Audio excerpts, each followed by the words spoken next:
So, does part of you want to heal from your eating disorder, whilst another part of you feels stuck and terrified of change?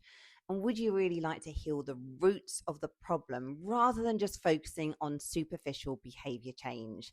But maybe you find yourself starting recovery, but then retreating at speed. Now, if so, if you relate to these things, you are in the right place because the unconscious roots of the problem are holding you back. And in this episode, I'm going to talk about how to heal and what you need to do to free yourself from these old ways of coping. And these are all strategies that I've used in my own recovery and in supporting hundreds of clients over the years. I'm Harriet Frew, and this is the Eating Disorder Therapist podcast. I support people to overcome disordered eating and find peace with food. And I've personally recovered from bulimia. I've been recovered now for over 20 years. Do check out my Food Freedom app if you're looking for more support, and you can also work with me one-to-one. Okay, so let's dive in. So if you're desperate for change, but every time you venture to the edge of your comfort zone, fear and panic ensues, and then you retreat at speed because the overwhelming fear is so paralyzing for you that it feels dangerous and distinctly wrong to venture forward. Now, it's understandable to be conflicted and in two minds about change, because conscious thought might desire change strongly, whereas the unconscious protects and draws you back to the safe and known waters. And an eating disorder is a coping strategy for underlying pain. So one day you want rid of it, whilst another day you cling to it tightly because it helps you cope.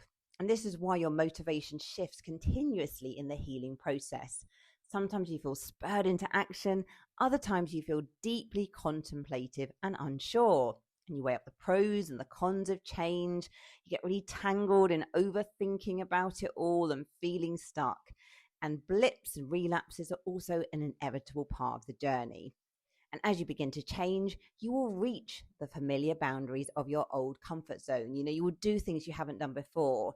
Now, what happens as humans when we do this, the nervous system signals danger. So you'll be anticipating that bear in the hedge ready to launch an attack. So, for example, reducing exercise might feel terrifying. Regular eating may feel too much. Feeling full will be uncomfortable. Any weight change might feel like a catastrophe. Now, although the fears seem relevant, they are usually rooted in your past. And you might associate any difference or unfamiliarity with a period of your life when you felt out of control with food and were spiraling into chaos. So it takes you back. So these reactivated thoughts and feelings may catapult you to a scary place where you're imagining all of these worst fears. The trauma is relived, albeit unconsciously, because the inner child part of you is terrified and overwhelmed. They want to run from the threat to be safe, and this threat feels frighteningly real, but is not based in most cases in the reality of the present moment. So this needs to be healed so you can move beyond your fears. Otherwise, this inner child will sabotage your progress at every step. You'll keep going back, but you're not a child anymore. You are now an adult who is safer, hopefully, and who has resources and accumulated wisdom, even if you don't feel that wise. So the inner child part of you needs healing and soothing so you can move beyond your old comfort zone and take transformative recovery steps. Now, this isn't easy work, but it's truly transformative and so beneficial. So what does it mean to heal your inner child?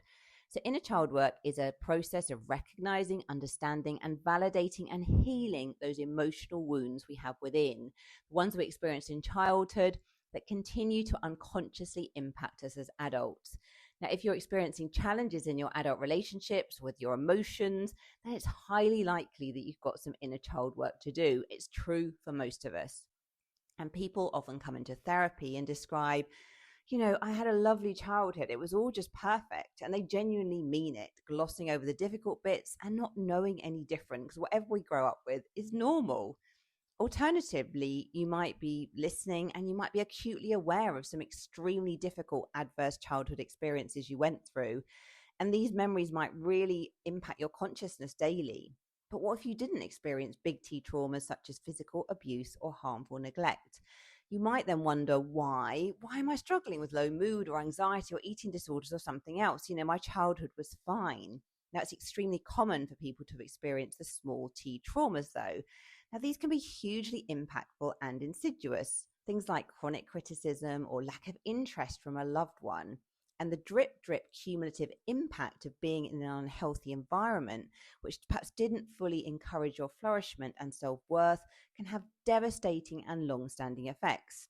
Now, this isn't about blaming and demonizing parents, because it's a real fact that your parents likely lived through significant traumas of their own, with little or no emotional support or mental health understanding. Now, the stiff upper lip of just get on with it, everything is fine in the past collective consciousness has meant that many people carry unprocessed trauma that they have never acknowledged or dealt with. Instead, it sneakily leaks out daily as they repeat the patterns that are known and familiar. And a mental health diagnosis, back in the day, it previously carried so much stigma and shame. Back in the day, if anyone was struggling, they would likely be ostracized or labeled as kind of like the mad person, and families would do everything and anything to hide what was outwardly considered shameful and wrong. So we're coming on the backdrop of all of this. So it means that unless your parents were in the minority and received really high quality, emotionally attuned parenting from their caregivers, or if they've done a lot of their own personal therapy and work on themselves, it's almost a given that some dysfunctional coping has been reliably passed through the generations. So inner child work involves an initial awareness and understanding in different ways in which your emotional needs may or may not have been met. And this then gives you the opportunity to process your feelings and to begin to consider how you can genuinely self-parent and meet these needs going forward. And it helps you to interrupt those old faulty coping patterns that feel familiar but lead you back into destructive cycles. Now, to emotionally thrive as a child, these are some of the conditions that would be helpful for you to experience. Now, a child really needs consistency, stability in the home where life is mostly calm and peaceful. Now, when inevitable conflicts do arise, people can mainly apologize and rupture and repair. And this creates a strong sense of safety. Now, there's no such thing as perfect parenting, rather a good enough approach. And a child who receives good enough parenting feels seen, attuned to, validated, encouraged, and supported as an individual. So independently of achievement, looks, etc. And freedom to be a child as well, who is spontaneous, silly, and playful, without having to look after a parent or sibling and being overly responsible. And a child also needs space to express the full range of emotions and feel heard. Emotions such as sadness or anger are listened to and tended to, not shut down or shamed by an adult.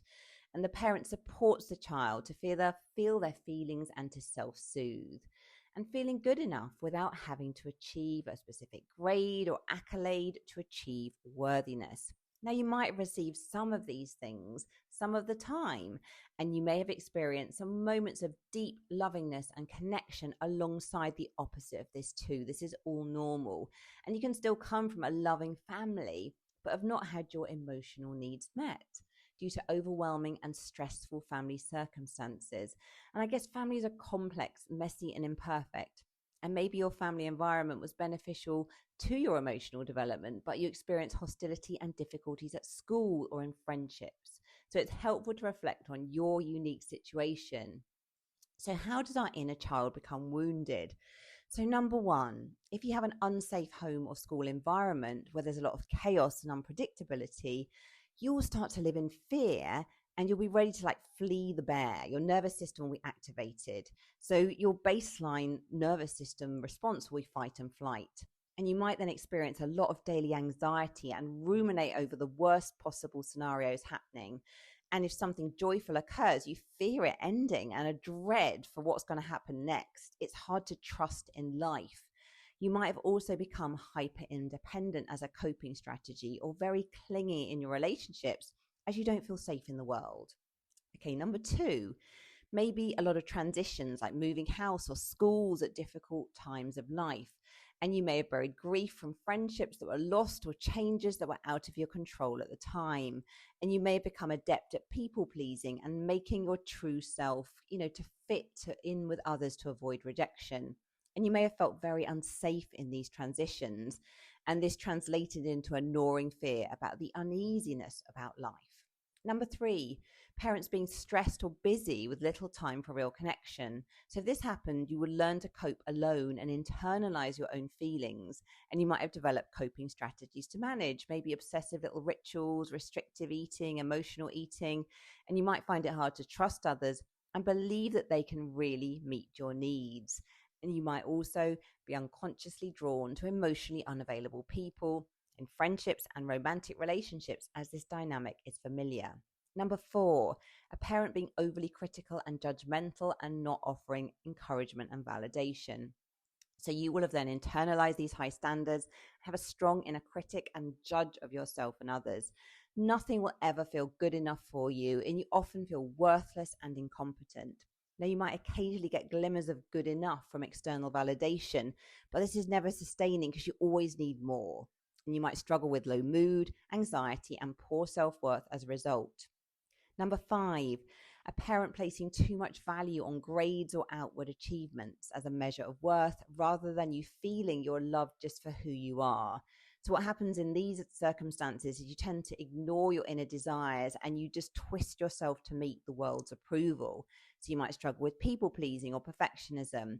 And the world doesn't really feel safe unless you show that kind of game face and are perfect in your relationships. But you can feel really unseen and alone and fear rejection if you show up as your real self. Number six, an unprocessed bereavement or loss in childhood. So you may have not had time or support through a bereavement. If your parents were struggling, maybe you may have buried your feelings inside, not wanting to cause more stress. You don't want to burden your parents. But unacknowledged grief can be a very heavy, weary burden on the body, and it can leak out in unsurprising ways and hang like a heavy cloud in your consciousness. So you may fear getting close to others if you lost a significant person in your life, as you fear further loss. Number seven, a parent being envious of you. Now, I think this is a difficult one to discuss as it evokes kind of Wicked Queen and Snow White type references, which as humans, we don't really want to be living in this way, at least consciously. So a parent's envy can leave you confused and ashamed, and you might fear stepping into your light and joy because you don't want to evoke any negative reaction and feel guilty if you show up in your full power as your full self. And number eight, physical, sexual, or emotional abuse. Now, abuse is a violation to the body and soul and can have a devastating consequences to your mental well-being and development. And it's highly likely that you will have an extremely fear-based approach to life if you experience abuse. So it'll be challenging to feel safe and to trust in humans.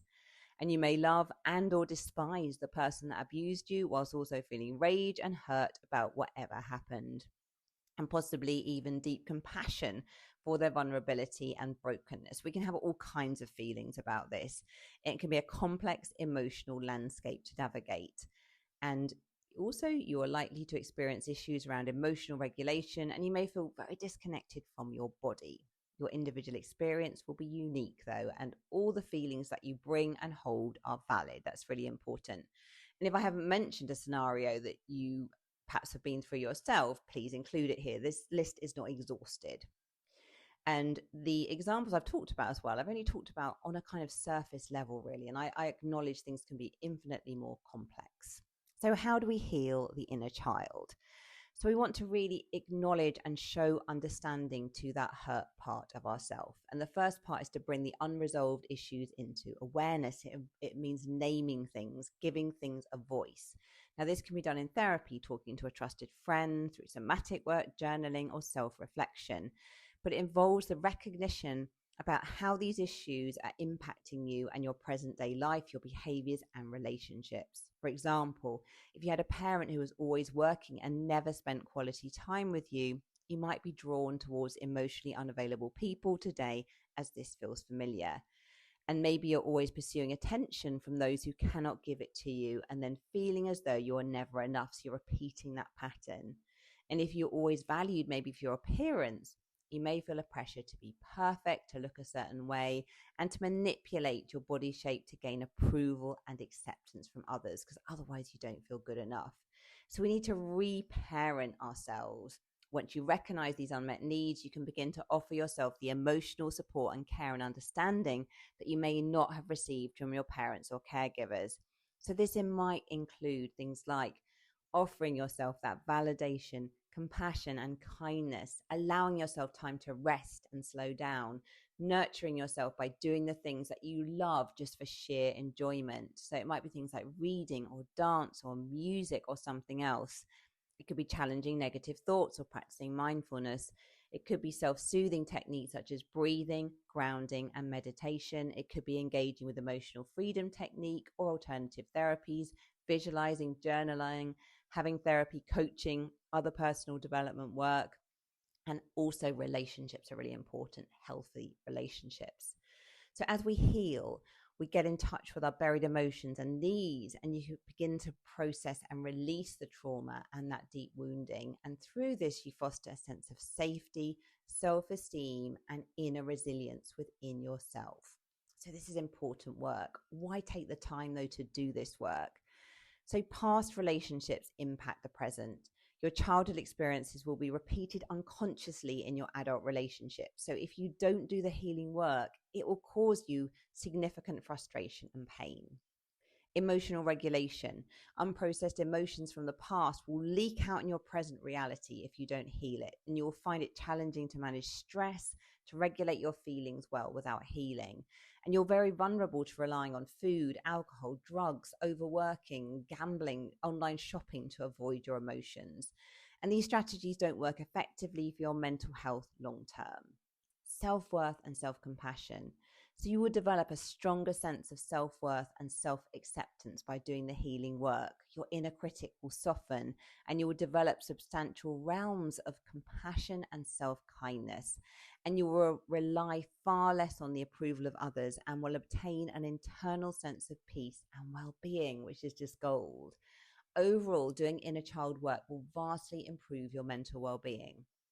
You're stepping outside of the old paradigm with resources and resilience, and you will source a deeper sense of peace and inner contentment. This being a life-giving and supportive internal resource that you can carry with you daily because this is within. Now, stepping into the unknown requires a letting go of control and leaning into self-trust.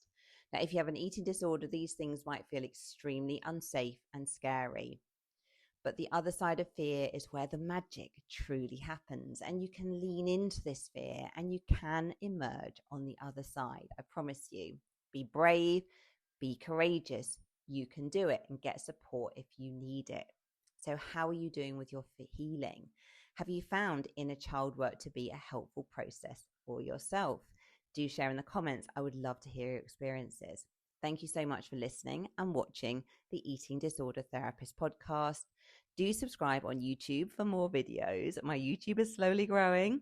Do follow, rate, and review if you are listening. Do check out my Food Freedom app if you're looking for more support. You can also work with me one-to-one. And I look forward to sharing another episode with you very soon. Bye for now.